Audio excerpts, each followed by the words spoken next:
इसे अपने पास खड़ा भी नहीं करते। इतना काइया आदमी है कि कब क्या कर बैठेगा कुछ पता नहीं चलता। ये जो अदालत में पलटी मारी है ना, अपना गुनाह कबूल कर लिया है, ये बिना बात के नहीं किया है। इसके पीछे कोई ना कोई चाल है केडी, कोई ना कोई चाल है। तो जब तक जनार्दन गवाही देने नहीं आया था तब तक तो सब कुछ ठीक चल रहा था। ये सब जो हुआ है जनार्दन की गवाही के बाद ही हुआ है। हाँ, जनार्दन जब डीसीपी साहब के पास जाके रोया उसके बाद ही कुछ हुआ है। करेक्ट। जनार्दन ने डीसीपी के हाथ पे कोई संदेश लिखा था, जिसे पढ़ने के बाद वो घबरा गए और उसके बाद ही उन्होंने अपना बयान बदल दिया था। तुम बिल्कुल ठीक कह रहे हो अभिजीत, वो संदेश ही इस चक्रव्यूह की जड़ है। और वो संदेश क्या था वो सिर्फ जनार्दन बता सकता था, मगर वो तो मर गया। सारा सीक्रेट अपने साथ ले गया, मगर जनार्दन के हाथ से शायद तारिका को कुछ पता चल सकता है, पर तब तक हमें कोई और रास्ता निकालना होगा। अब एक ही रास्ता बचा है। समय बहुत कम है और अदालत अपना निर्णय सुनाए उससे पहले जनार्दन के हत्यारे को ढूंढना होगा। जाएगा कहां वो, उसे तो हम ढूंढ निकालेंगे। बस समय बहुत कम है केडी, समय कम है। अभिजीत, सीआईडी के लिए कोई काम मुश्किल नहीं। हाँ तारिका। सर, जितनी कोशिश करती हूँ काम में मन लगाने की, उतनी ज्यादा सालों के सर की याद आती है। देखो तारिका, मैं तुम्हारा दुख समझ सकता हूँ। वैसे सालुन के मेरा भी सबसे करीब दोस्त था। उसके जाने का दुख तो मुझे भी है। इसका मतलब ये नहीं कि मैं अपनी ड्यूटी नहीं करता। ड्यूटी तो करनी चाहिए, है ना। वैसे बहुत बुरी तरह से मारा है जनार्दन को। बड़ी खौफनाक मौत हुई है इसकी। हाँ सर, इसकी बॉडी पर मल्टीपल फ्रैक्चर्स हुए हैं। इसके सीने की रिब गेज, कंधे की हड्डी सब टूट चुकी है। इसका चेहरा भी बुरी तरह से कुचला गया है। सर, मुझे लगता है इसे मारने के लिए इसके ऊपर ट्रक या बस चलाई गई होगी। ट्रक या बस से कुचल दिया है। अगर खुनी जनार्दन की मौत एक एक्सीडेंट दिखाना चाहता था तो फिर उसने जनार्दन की लाश को उस वेयरहाउस में क्यों छुपाया? वेयरहाउस में क्यों? ये बात कुछ हजम नहीं हो रही है। सर, हाँ, इसके हथेली पर ये जो कुछ लिखा हुआ है ना? क्या लिखा है डॉक्टर तारिका? एक मिनट, अभी बताती हूँ।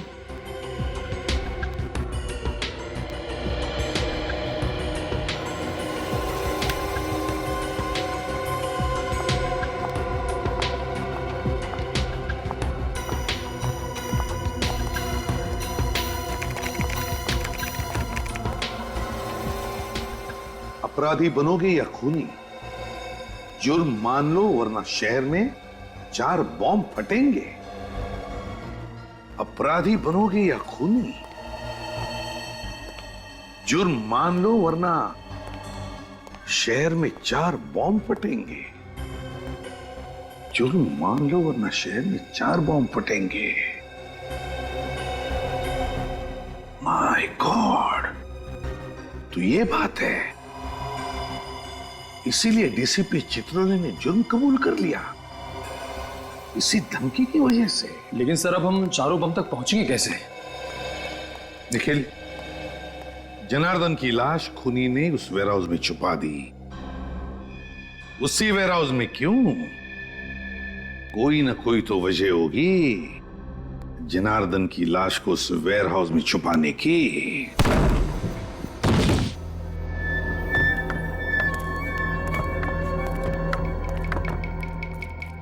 कमाल है, गोडाउन में सामान भरा पड़ा है, मगर ना कोई चौकीदार ना कोई सुपरवाइजर।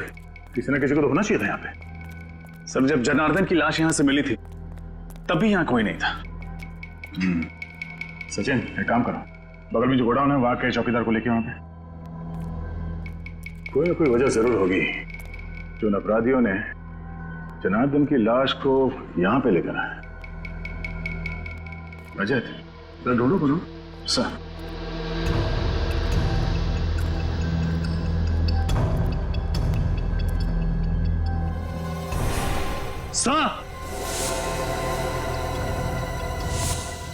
हाँ रजत, सर ये देखिए सर, जरूर यहां पर कुछ डब्बे रखे हुए थे जो हाल ही में यहां से शिफ्ट किए गए। क्या होगा उन डिब्बों में? तो चेक करो।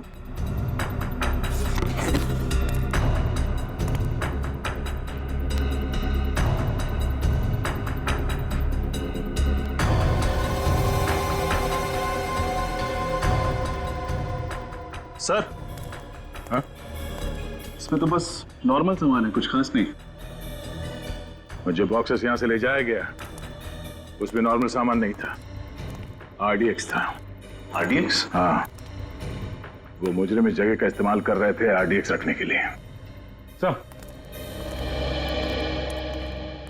तेरी चंद्रकांत है, सामने वाले गोडाउन का वॉचमैन। यहाँ गोडाउन में कोई चौकीदार या सुपरवाइजर नहीं है क्या? एक सुपरवाइजर है सर, पर वो कल से आए नहीं है। क्या नाम है उसका? सर उनका नाम मनोज है। कहाँ रहता है? सर विद्याधर नगर। देखते ही ये चौकीदार गोडाउन छोड़ के अपने घर पे क्या कर रहा है। क्या 2 दिन से मनोज जी घर पे नहीं आए? नहीं, चिंता से तो मेरी जान ही निकली जा रही है। पता नहीं वो किस हाल में होंगे, ठीक भी होंगे या नहीं, आप हौसला रखिए, आपके पति जल्द ही घर वापस आ जाएंगे। अच्छा आप ये बताइए, क्या वो किसी जनार्दन नाम के आदमी को जानते थे? जनार्दन? नहीं तो, ये नाम तो उनके मुंह से कभी सुना ही नहीं। ये जनार्दन है, शायद आपने इसे कभी देखा हो। ये जनार्दन है? हाँ, आप इसे जानती हैं? हाँ, पिछले हफ्ते ये आदमी हमारे घर के सामने फोटो ले रहा था। फोटोज? किसकी? पता नहीं, मनोज पूछने गए तो कहने लगा कि मैं फ्रीलांस फोटोग्राफर हूँ और शौक के लिए गली मोहल्लों के फोटो निकाल रहा हूँ। सर मुझे तो लगता है कि ये जनार्दन मनोज के घर की जासूसी कर रहा था।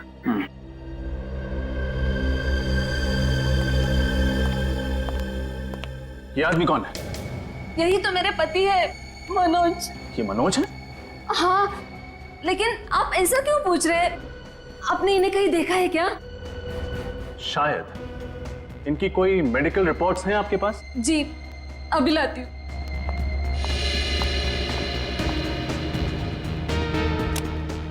इस फोटो में जो आदमी है, अगर ये मनोज है तो फिर वो डीसीपी साहब के घर पे साळुंखे की लाश। साळुंखे की लाश डीसीपी साहब के घर पर कैसे? साळुंखे, डीसीपी, ये मनोज और साळुंखे। माय गॉड, अब पता चला रजत क्यों चौंक गया था मनोज का फोटो देखकर। ये मनोज और साळुंखे, मनोज और साळुंखे एक ही कद के, एक ही रंग के हैं।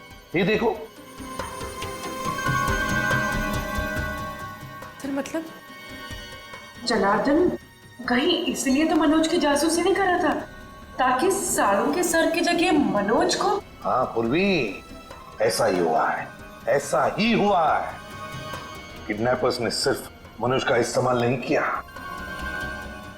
बल्कि उसे किडनैप करने के बाद उसके वेयरहाउस में RDX रखना शुरू कर दिया। RDX रखना। तो कहीं ऐसा तो नहीं कि मनोज को किडनैप करने के बाद उसका खात्मा कर दिया, मनोज को मार दिया? तो फिर अगर मनोज को मार दिया तो क्या साळुंखे जिंदा है?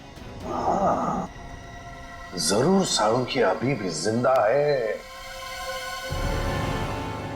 और सब इसका DNA, उंगलियों के निशान सब डॉक्टर साळुंखे से मैच करते हैं।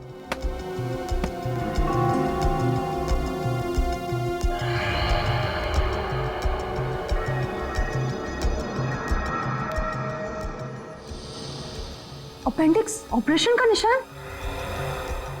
सर, सर साळुंखे सर ने तो कभी भी अपेंडिक्स का ऑपरेशन करवाया ही नहीं था। हाँ तो इसका हुआ है मनोज का, वो भी 1 महीने पहले। ये देखिए, रिपोर्ट्स में साफ लिखा है। और तुम्हें इसके शरीर पर अपेंडिक्स के ऑपरेशन का निशान मिला है ना? हाँ सर, बिल्कुल क्लियरली। ये देखिए। सर इसका मतलब साळुंखे सर जिंदा है? वाह। अगर सालुंखे जिंदा है तो फिर उसे जल्दी से जल्दी ढूंढना चाहिए।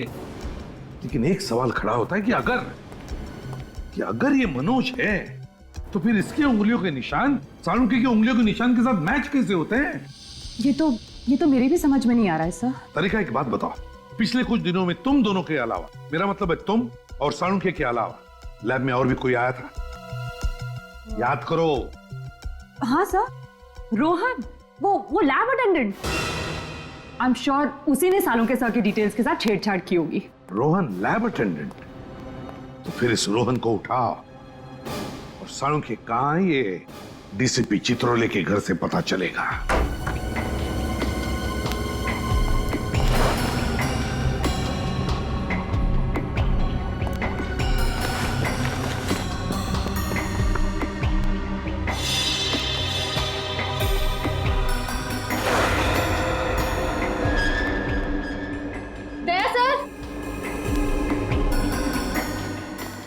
आशा? सर खिड़की का कांच टूटा हुआ है, मुजरिम यहीं से अंदर आया होगा। अगर खूनी कांच तोड़ के अंदर आया है तो अलार्म सिस्टम क्यों नहीं बजा? उस दिन भी जब हम दरवाजा तोड़ के अंदर आए तो कोई अलार्म सिस्टम नहीं बजा। इसका मतलब है खूनी ने अलार्म सिस्टम बंद करके रखा है। सर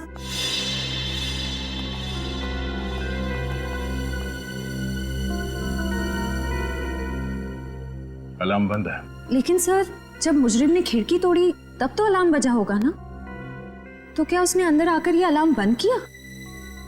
एक बार अलार्म सिस्टम बज जाए तो उसे बंद करने के लिए इसमें पासवर्ड डालना पड़ता है।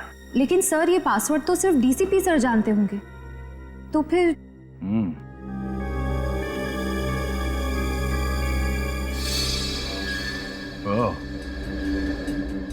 डीसीपी के अलावा ये कैमरा भी जानता होगा वो कोड। इस कैमरे के जरिए खूनी को वो पासवर्ड के बारे में पता चल गया जब डीसीपी साहब ने वो पासवर्ड इस अलार्म में डाला। लेकिन सर इस कैमरा की फुटेज उस मुजरिम तक कैसे पहुंची होगी? सर हो सकता है उस मुजरिम ने यहाँ कहीं आसपास ट्रांसमीटर छुपा रखा हो। हाँ, ट्रांसमीटर होना चाहिए आसपास। तो खिड़कियों के आसपास देखो। Yes sir.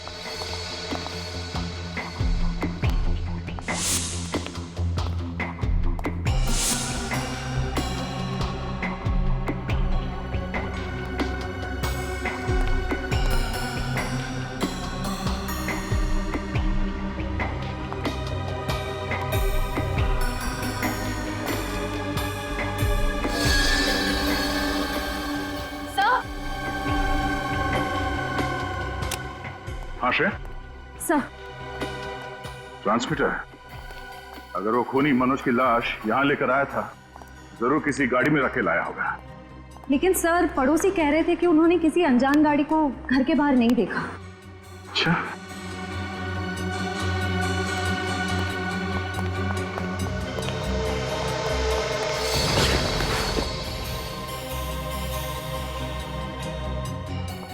इस न्यूज़पेपर वाले ने जरूर कुछ देखा होगा। देखा, रोहन घर पे है ही नहीं। हर गड़बड़ वाले आदमी के घर के बाहर ताला ही लगा रहता है। हाँ, सीआईडी तो आदी हो चुकी है ताले तोड़ने के। कौन ने जरूर कोई सुराग छोड़ा होगा, ढूंढो।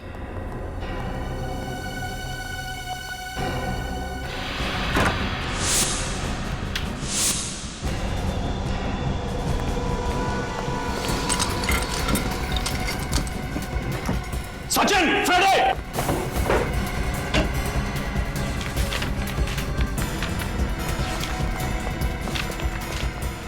बॉम्ब बनाने का इतना सारा सामान, मतलब रोहन ने लैब में हमारे कंप्यूटर के साथ छेड़छाड़ नहीं की, बल्कि उसने अपराधियों की मदद की है बॉम्ब बनाने में। हाँ, और ये बॉम्ब बहुत ताकतवर है। ये देखो, आरडीएक्स का इस्तेमाल किया गया है इन्हें बनाने में। मुझे तो बड़ी घबराहट हो रही है। अगर जल्द से जल्द रोहन को पकड़ा नहीं गया तो न जाने कितने मासूम लोग इस बम का शिकार हो जाएंगे। सब कुछ नहीं होगा फ्रेड, रोहन को हम जरूर पकड़ेंगे और बॉम्ब्स मिलने के पहले पकड़ेंगे। टूटा हुआ सिम कार्ड, जरूर रोहन ने नया सिम कार्ड खरीदा होगा।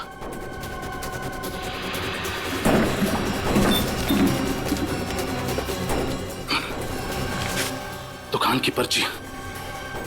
इसका मतलब है रोहन ने जरूर नया नंबर इसी दुकान से खरीदा होगा। Vikram mobile and communications, bungalow number 32, Kailash Road, Civil Lines. वहाँ अखबार आप ही डालते हो ना? जी हाँ सर, वो तो टीसीपी चित्रोले साहब का घर है ना? हाँ हाँ, चित्रोले साहब का घर है। घर के बाहर उनकी गाड़ी खड़ी थी क्या? सिल्वर रंग की वो लेस्कोटना गाड़ी? हाँ वही कार। नहीं साहब, उनकी गाड़ी वहाँ नहीं खड़ी थी और घर पर ताला लगा हुआ था, इसलिए मैं पेपर बाहर डाल के चला गया था। अच्छा, किसी और की गाड़ी खड़ी थी उनके घर के बाहर? हाँ साहब, घर के बाहर 2 गाड़ियाँ खड़ी थी। एक ब्लैक कलर की थी एल्सो ब्रांड की, और दूसरी थी व्हाइट कलर की वैन।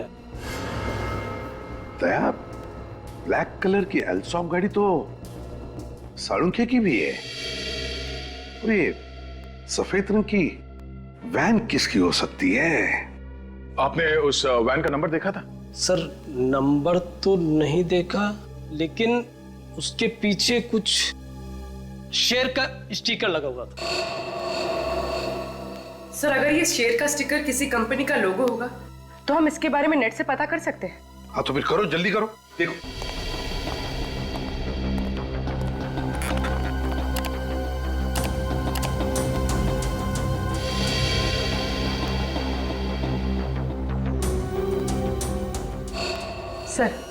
सर ये है सारे लोगो।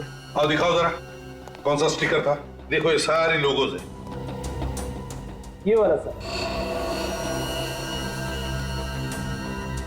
दीवान फैशन हाउस। पूर्वी, काम करो, इस दीवान फैशन हाउस में फोन करके पूछो कि उनके पास कोई सफेद रंग की डिलीवरी वैन है क्या जिसके ऊपर ये ऐसा स्टिकर है। आप जा सकते हैं। Thank you. दया, ये दीवान फैशन हाउस की गाड़ी का, ऐसी गाड़ी उनके पास क्या कर रही थी? सर, हाँ सर, उस रोहन का नया मोबाइल नंबर पता चल गया। गुड। कहां पर ट्रेस हुआ? सर उसका फोन मालवीय नगर में ट्रेस हुआ है सर। सर जीपीएस के हिसाब से रोहन का फोन एक जगह पे रुका नहीं है, बल्कि एक जगह से दूसरे जगह पे मूव कर रहा है सर। मालवीय नगर। हेलो दीवान फैशन हाउस, हाँ मैं सीआईडी से इंस्पेक्टर पूर्वी बोल रही हूँ। आपके पास कोई सफेद कलर की डिलीवरी वैन है?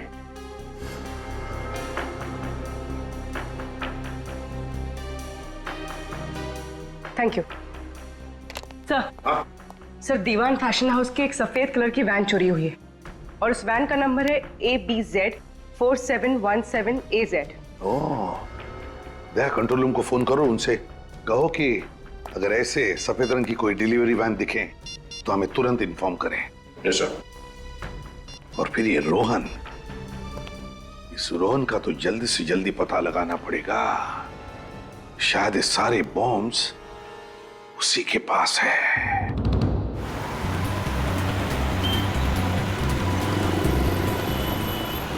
रोहन का मोबाइल प्रिंस रोड की तरफ मुड़ गया। ओह नो, कहीं ये सेंट्रल बाजार तो नहीं जा रहा? सर वो इलाका तो काफी भीड़ भाड़ वाला है, अगर वहां पे बॉम्ब फट गया तो तबाही मच जाएगी। ऐसा कुछ नहीं होगा सचिन, इसके गंदे इरादे को कामयाब होने नहीं देंगे। सीआईडी से रोक लेगी। एक काम करते हैं, आगे से राइट लेते हैं, शैतान चौकी से शॉर्टकट है सीधे सेंट्रल बाजार जाने के लिए। सचिन, बॉम्ब स्क्वाड को फोन करो और उन्हें फौरन सेंट्रल बाजार पहुंचने के लिए बोलो। Bomb squad?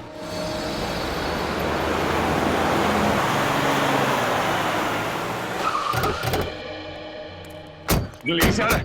हाँ सर, सिग्नल तो यही बता रहा है सर। कहाँ पर? यहाँ से सामने।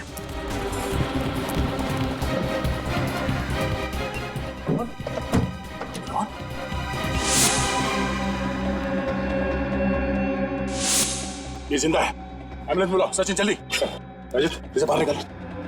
संभाल के, गोली सीधे छाती पे मारी है।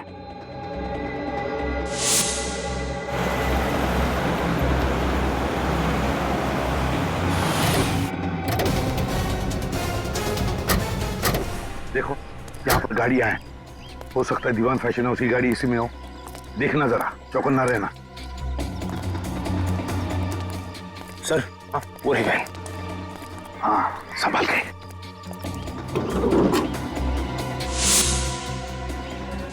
गाड़ी को अंदर से अच्छी तरह से चेक करो, देखो कोई ना कोई सुराग जरूर मिलेगा।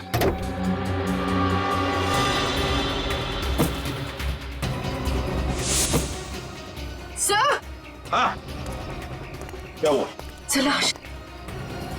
इसके कपड़ों से तो लगता है ये इसी वैन का ड्राइवर है। सर लगता है ये मुजरिम उन सभी लोगों को मार रहा है जिन्होंने उसका साथ दिया। हाँ पूर्वी, इसीलिए तो रोहन को भी गोली मारी उसने। सर, इसकी जेब में कोई आईडी तो नहीं, बस ये मोबाइल फोन है। दीवान फैशन उसका नंबर है, लेकिन कांटेक्ट नंबर नहीं है।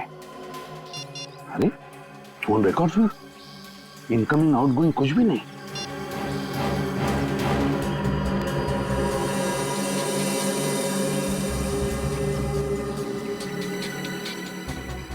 यार ये सारुंगी का पेन है। इसका मतलब है सारुंगी को इसी वन में ले जाया गया किडनैप करके। My God. निखिल, जल्दी से बॉम्ब डिटेक्टर लेकर आ, हो सकता है इस गाड़ी में बॉम्ब है।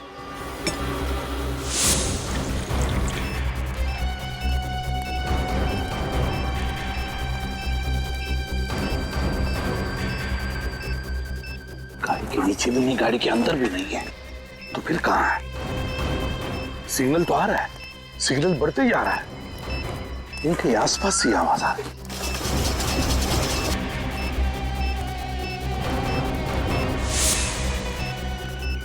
सिग्नल और भी बढ़ने लगा।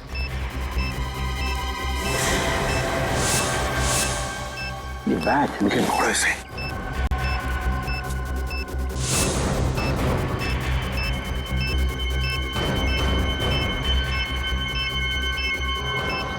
सिग्नल तो दिखा रहा है, बॉम्ब यहीं कहीं आसपास है।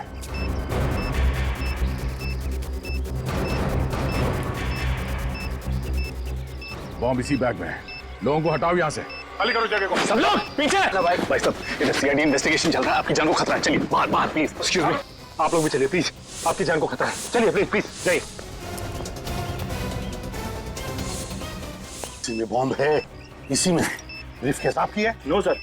आप दोनों में से किसी की है? नहीं सर, काफी देर से यहाँ पे पड़ा है। आप में से किसी की ब्रीफकेस है या किसी ने छोड़ी है इधर? ठीक है, सबको पीछे कर दो। आइए, जल्दी आइए, प्लीज दूर हो जाइए जल्दी। रुक इधर। स्कूटर यहाँ पे किसने पार्क किया? ये सब सुबह से यहाँ खड़ा है, मुझे नहीं पता किसका है। स्कूटर सुबह से ऐसे ही खड़ा है यहाँ पे? हाँ साहब, सुबह से खड़ा है यहाँ पे। तुमने देखा ना किसने पार्क किया स्कूटर? साहब मैं अपने काम में बिजी था, मुझे ध्यान नहीं रहा। चलो भागो यहाँ से।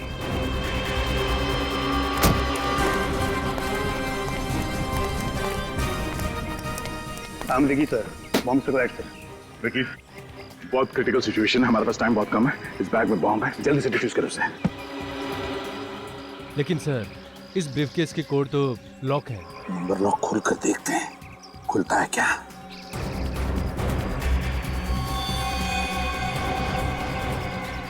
समझ में नहीं आता ये क्या नंबर्स हैं। काम करो, बॉम्ब स्क्वाड को फोन करो, बोलो जल्दी आ जाए वो लोग।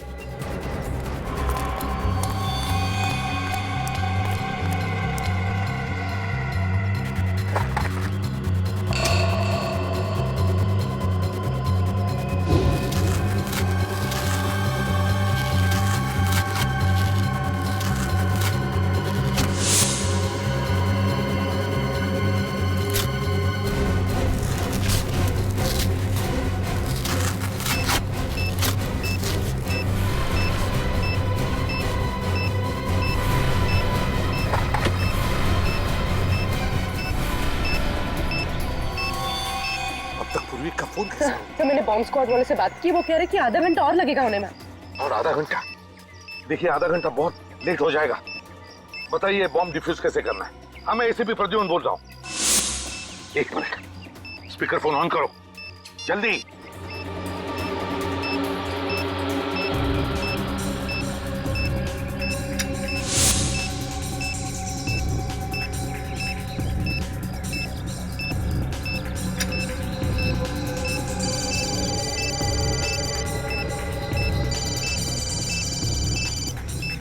सर, ये तो रोहन का फोन बज रहा है, कोई लैंडलाइन नंबर है। सर, फोन नहीं उठाएगा। अगर फोन रिसीव किया तो बम फट जाएगा सर। इसका कनेक्शन इससे है सर। व्हाट? जल्दी कुछ कीजिए। अब बॉम्ब पे टाइमर लगा हुआ, टाइमर बंद है, घड़ी बंद है। वो है, उसमें दूसरा तार लगा हुआ है। पीले रंग की, लाल रंग की और नीले रंग की वायर्स हैं। एक काम करिए, पहले आप पीला वाला वायर काटिए। पीला वाला।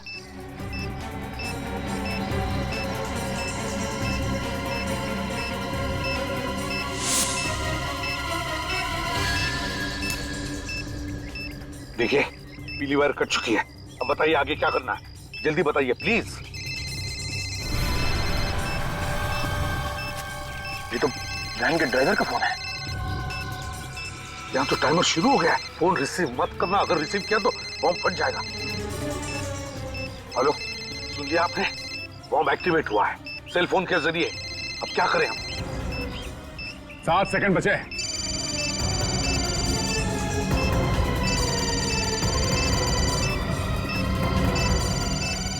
जल्दी करो विकी, सिर्फ 3 सेकंड बचा है विकी, जल्दी करो।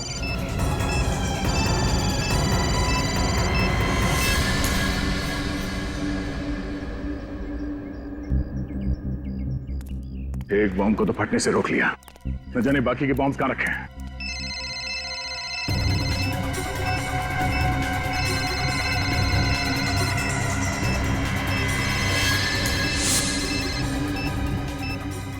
हेलो, लाल वाला काट दिया।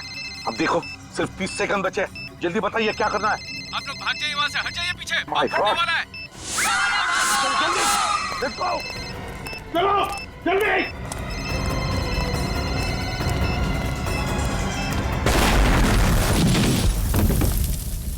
रोहन का होश में आना हमारे लिए बहुत जरूरी है। वही बता सकता है वो बाकी 2 बॉम्ब्स कहां पर फिट किए गए हैं। सर उस लैंडलाइन नंबर का पता चल गया है जिससे उन बॉम्ब्स का टाइमर चालू किया गया था। किसका नंबर है? सर एक पीसीओ है प्रीतमपुर इलाके में। मैंने पीसीओ के मालिक से पूछताछ की, लेकिन उसे तो बॉम्ब्स के बारे में कुछ भी नहीं पता। उसे भी कुछ नहीं पता? या तो रोहन बेहोश है, फिर प्रीतमपुर के पीसीओ वाले को बॉम्ब्स के बारे में कुछ पता नहीं, तो फिर ऐसी कौन सी कड़ी है जो हमें उन बॉम्ब्स तक पहुंचा सकती है? सर शायद डॉक्टर सालुंखे हमें कुछ बता सके। हाँ, सालुंखे बता सके। अगर हम सालुंखे तक पहुंच गए ना, तो सालुंखे हमें जरूर उन 2 बॉम्ब्स के बारे में बता सकेगा। सर एक ऐसा सुराग पता चला है जिससे शायद हम लोग डॉक्टर सालुंखे तक पहुंच सकेंगे। कैसा सुराग? सर मैं दीवान फैशन हाउस रहा हूँ। वहाँ के मैनेजर ने मुझे बताया कि वहाँ से निकलने से पहले उस कार्गो वैन ने 12,500 किलोमीटर की दूरी तय की थी। और जब हमें वैन मिली तब कितनी चली थी? Sir 12,550 kilometre. मतलब वैन फैशन हाउस से निकलने के बाद 50 किलोमीटर चली थी। और सर ये वैन हमें जहां पर मिली है वहां से फैशन हाउस की दूरी लगभग 30 किलोमीटर है। तो मतलब वैन 20 किलोमीटर ज्यादा चली है। तो इसका मतलब है जहां पर वैन मिली थी वहां से 10 किलोमीटर के दायरे में ही सालुंखे को कहीं पर बंदी करके रखा है। और ये जगह जरूर किसी बीच के आसपास है, क्योंकि वैन के टायर से और ड्राइवर के जूते से हमें रेत मिली है। जरा मैप दिखाओ। Yes sir.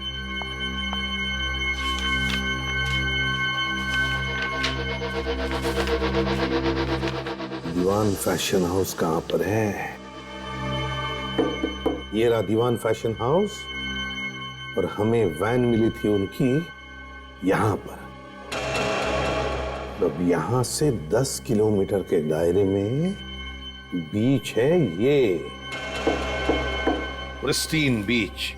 बस प्रिस्टीन बीच के आसपास जितने भी घर, जितनी भी बिल्डिंग्स हैं, सब चेक करो। सालुंखे को वहीं पर कहीं बंदी करके रखा होगा। हाँ डॉक्टर साहब, रोहन को होश आ गया? Wonderful news. हाँ डॉक्टर साहब, तबीयत कैसी है इसकी? अब डरने की कोई बात नहीं, वो खतरे से बिल्कुल बाहर है। Now is absolutely fine. तुम्हारे बॉम्ब्स लगाने की वजह से पूरे 40 लोगों की जानें चली गई। ये तो अच्छा हुआ कि हम लोग वहाँ पे वक्त पे पहुँच गए, वरना मरने वालों की तादाद सैकड़ों में होती, समझे? मुझे माफ कर दीजिए सर, उन लोगों ने मेरी माँ को किडनैप कर रखा है प्रीतमपुर में, इसलिए उन लोगों की बात मानने के अलावा मेरे पास कोई दूसरा रास्ता नहीं था सर। मैंने जो कुछ भी किया सर, उसके लिए मैं वाकई बहुत शर्मिंदा हूँ सर। अभी नाटक बंद कर, चुपचाप ये बता कि बाकी बॉम्ब्स कहाँ रखे हुए हैं। एक तो टॉयलेट स्कूल में और दूसरा बंदी पार्क में। क्या? बच्चों के स्कूल में? तुम मासूम बच्चों की जान लेना चाहते हो? ये बताओ कि कौन सा आतंकवादी संगठन है? मैं नहीं जानता सर। उन लोगों के चेहरे तो देखे होंगे तुमने, उनका स्केच बनवा सकते हो? नहीं सर, उन लोगों ने मास्क पहना हुआ था सर, और और काम होने के बाद मुझे गोली मार दी सर। चलो बॉम्ब्स को फटने से रोकना।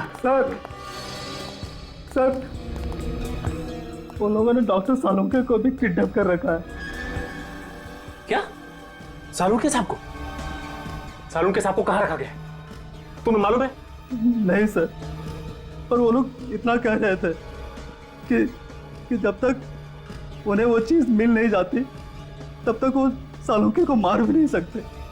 चलो एक तो अच्छी खबर दी तुमने, इसका मतलब डॉक्टर सालुंके जिंदा है।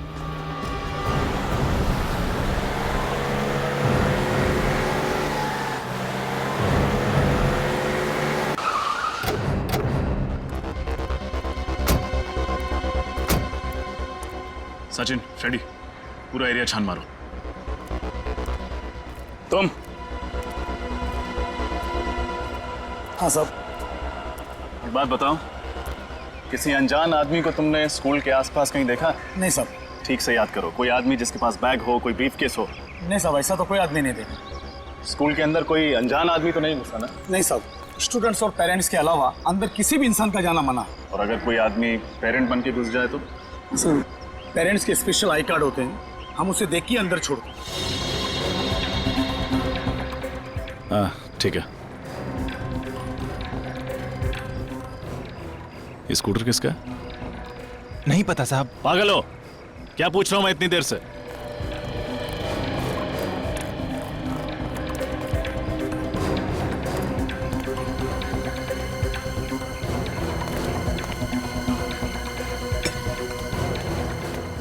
अरे भाई साहब क्या कर रहे हो आप? अरे मेरा स्कूटर है ये। अरे तुम गाड़ी दिखा। काट, ये लीजिए काट।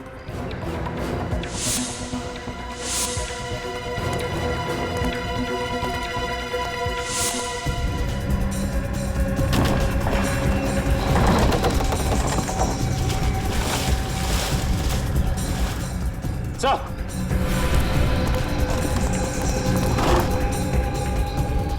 ब्रीफकेस। बिल्कुल ऐसा ही ब्रीफकेस तो MI रोड पर था। फ्रेडी, बॉम्ब स्क्वाड को फोन लगा।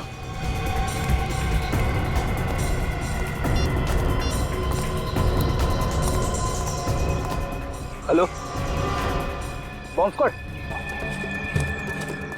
हाँ सर, बॉम्ब डिफ्यूज हो गया है सर। Thank God. हाँ सर, हम लोग पार्क पे पहुंच गए हैं sir. Okay sir. Sachin, Rajat, park खाली करो जल्दी, बॉम्ब ढूंढो। चलिए आप लोग यहाँ से बाहर जाइए, पार्क से बाहर जाइए जल्दी। बंटी आप लोग भी प्लीज। CID इन्वेस्टिगेशन चल रही है, प्लीज जगह खाली कीजिए। खाली कीजिए, खाली कीजिए, पार्क खाली कीजिए जल्दी जल्दी प्लीज।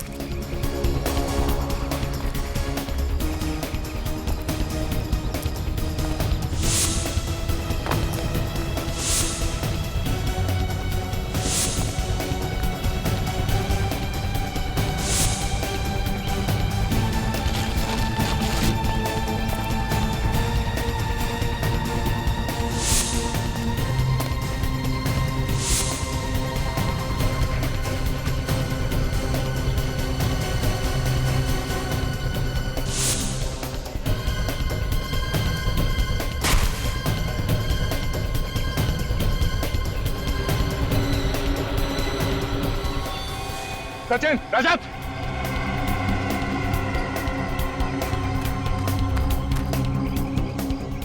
ब्रीफकेस, शायद इसी में बॉम्ब है। बॉम्ब स्क्वाड को फोन करो जल्दी।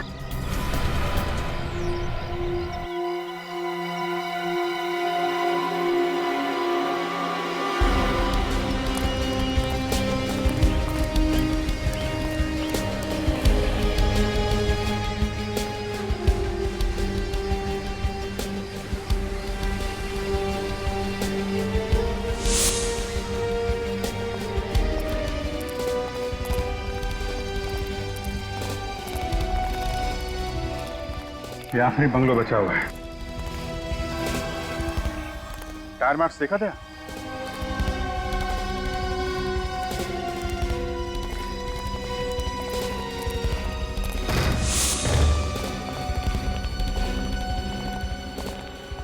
दाईं तरफ देखो।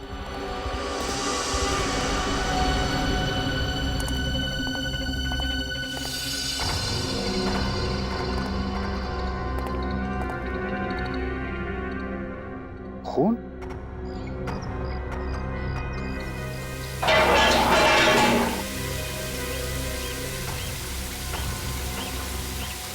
सालों के सर? सर! सर!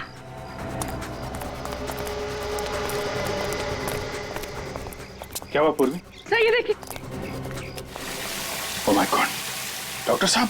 डॉक्टर साहब!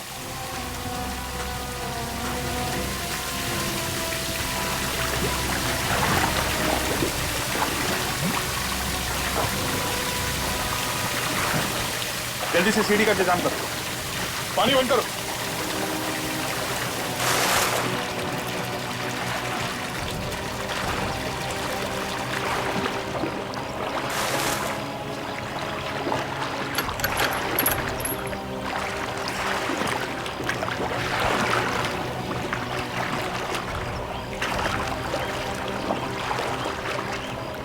जरा संभाल के ऊपर। हाँ, ओके।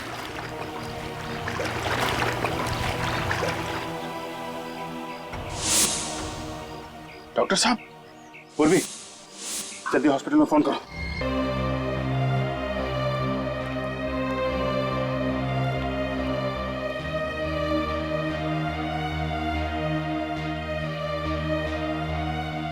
सांख्य,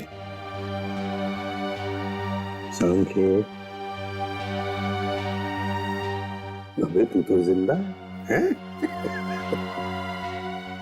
कहा था ना मैंने, इतनी जल्दी शहीद नहीं होने दूंगा मैं तुझे। बचा लिया, समझे? बचा लिया। अबे हंसता क्या है? बोल सकता है क्या? चल कोई बात नहीं, लिख के बता क्या क्या जानता है उस मुजरिम के बारे में।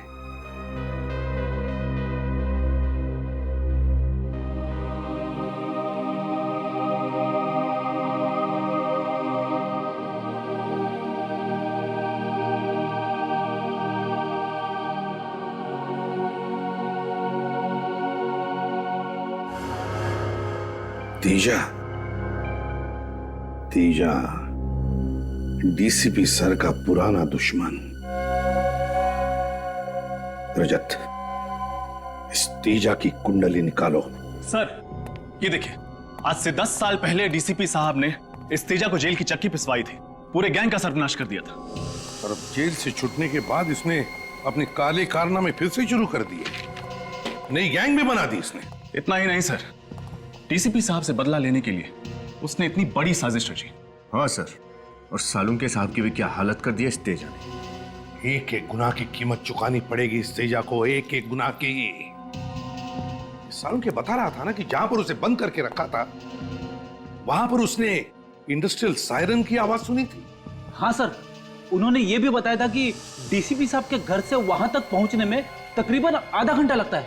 एक मिनट, डीसीपी साहब के घर से आधे घंटे की दूरी पर तो सिर्फ एक ही इंडस्ट्रियल एरिया है, नारायणी इंडस्ट्रियल एरिया।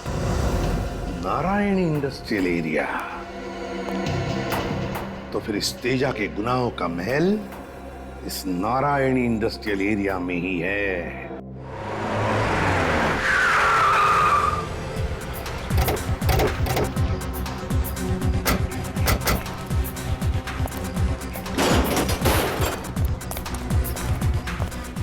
कहाँ जा रहे हैं आप लोग?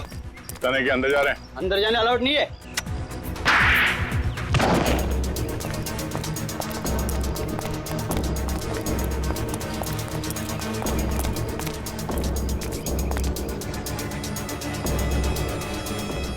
संभाल के, पता नहीं कितने लोग हैं अंदर।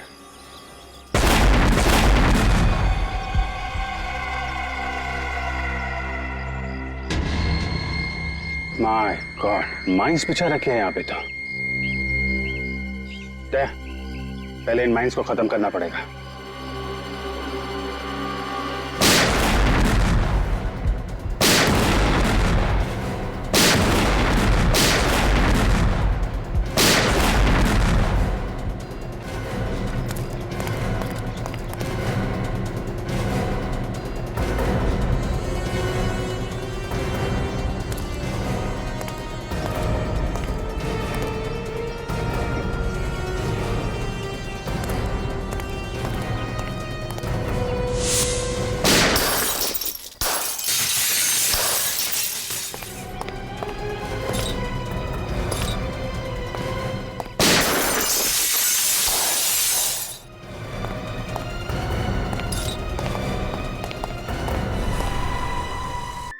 शेर की गुफा में तुम्हारा स्वागत है।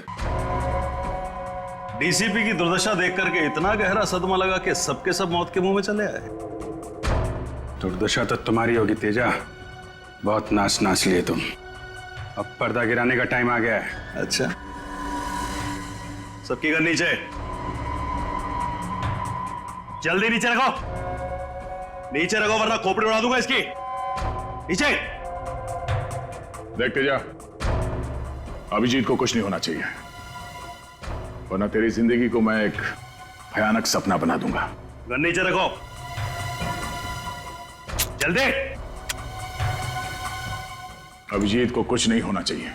बहुत याराना लगता है। अभिजीत, दया दया अभिजीत, हैं?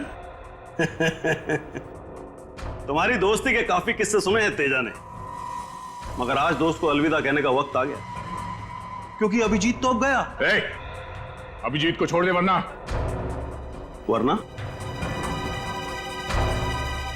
वरना क्या? तेरे इस अभिजीत को ऐसी जगह गाड़ूंगा कि जिंदगी भर ढूंढता रह जाएगा, फिर भी उसका कंकाल नहीं मिलेगा। तेरा वो डीसीपी जेल में सड़ेगा और तुम दोनों शमशान में।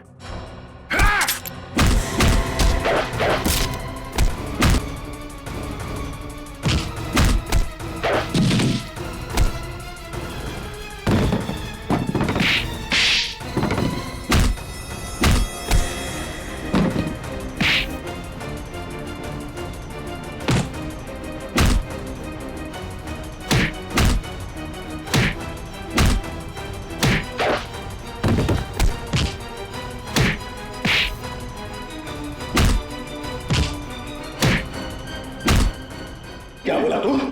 अभिजीत का कंकाल बनाएगा तू? हलवा है क्या? छोड़ दो मुझे, जाने दे। पहले दर्शन तो कर ले अदालत का।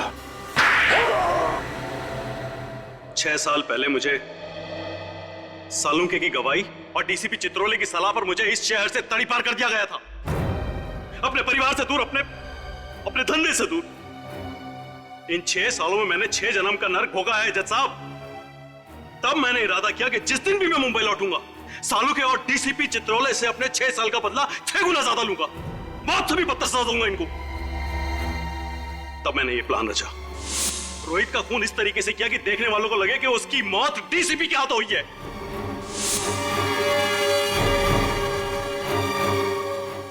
और फिर जब सालू के डीसीपी के घर पर पहुंचा तो उसके निकलते मैंने उसे भी अगवा कर दिया।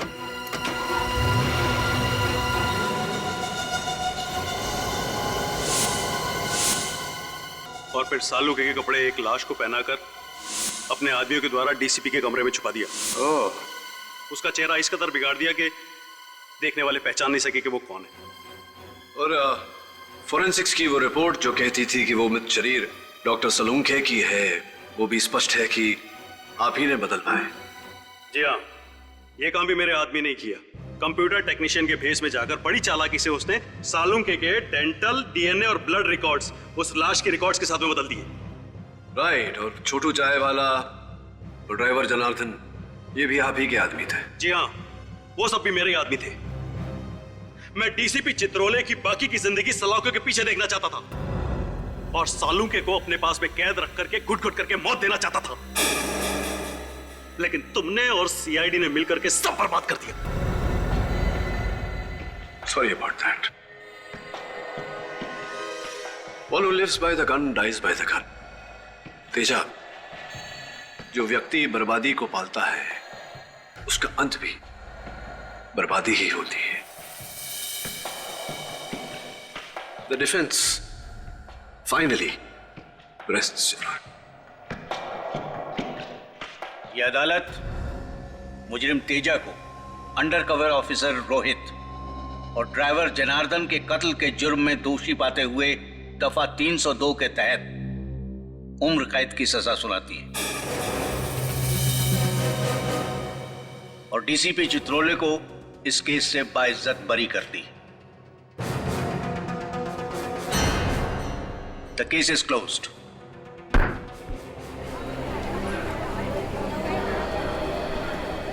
और एक साहब। जी जसवाल साहब। अक्सर जब मैं हारता हूं तो नाराज होता हूं, लेकिन आज खुश हूं। देश को बचाया आपने। देश को बचाने का श्रेय आपको जाता है जायसवाल साहब। हाँ, वो लंदन का टेलीफोन नंबर आप ढूंढने नहीं गए होते तो। सी यू। अरे डीसीपी साहब, पुराना माने तो एक बात कहूं? नहीं नहीं, पता चला है सीआईडी से कि आप बड़े ही नटखट हैं, हमेशा सीआईडी में कुछ न कुछ करते रहते हैं। डीसीपी साहब, अब तो सुधर जाइए। केडी, तुम हो ना, अगर कुछ करूंगा भी तो बचा लेना। लो कर लो बात। मुझे तो लगा था सर इस बार डीसीपी चित्रोले भाई टाटा हो गया। अरे बड़ी अजीब गजब की किस्मत है उनकी, हर बार बच निकलते हैं। मैंने तो सबूत भी ढूंढ लिया था उनके खिलाफ, लाश पर से वो बाल। हाँ, वो सफेद बाल जो आजकल काला है, काला। अरे सर वो फेमस डीसीपी चित्रोले बाल। मैं तो कहता हूँ उस बाल की वजह से डीसीपी साहब कम से कम 10 साल के लिए अंदर चले जाते। 10 साल के बगैर उस बाल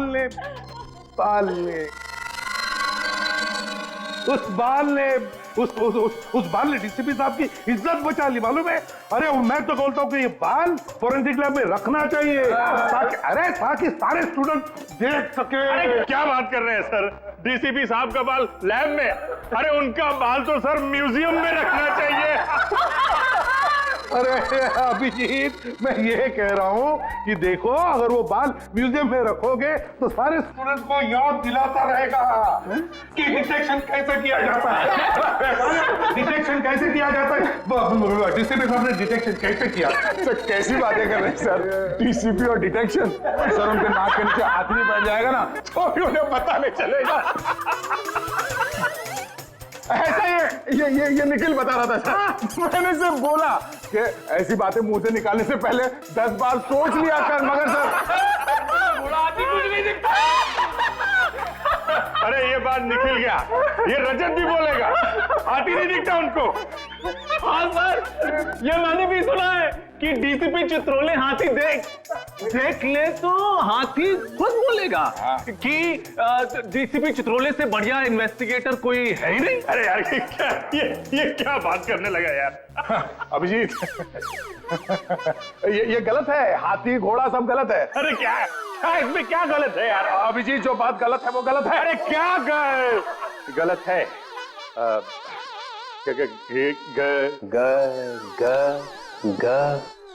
ग से गधा। से गलत है सर। मुझे हाथी घोड़ा दिखाई नहीं पड़ता है सर। मैं तो आपकी टीम में हूँ सर। क्या? नहीं सर, आपकी टीम में हूँ। धोबी का कुत्ता, ना घर का ना घाट का। नहीं सर, वो तो हमने तो आपको बचाने के लिए एड़ी चोटी का जोर लगा दिया सर, दिन रात डिटेक्शन किया, वो सुराग ढूंढ के निकाला सर। वो बाल? नहीं सर, वो निकाला सर, वो हाथी।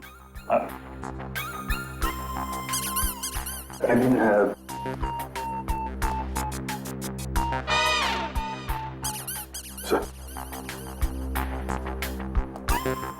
मेरा बाल म्यूजियम में जाएगा? हाँ सर, यस सर, म्यूजियम में पढ़ाने के लिए, देश की सेवा में। देश की सेवा? मेरे बाल से देश की सेवा होगी? हाँ सर, ऑफ कोर्स।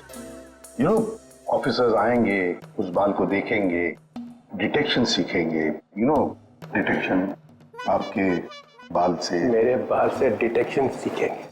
हाँ, डिटेक्शन सीखेंगे मेरे बाल से। देखो तुम लोग आगे आगे क्या होता है।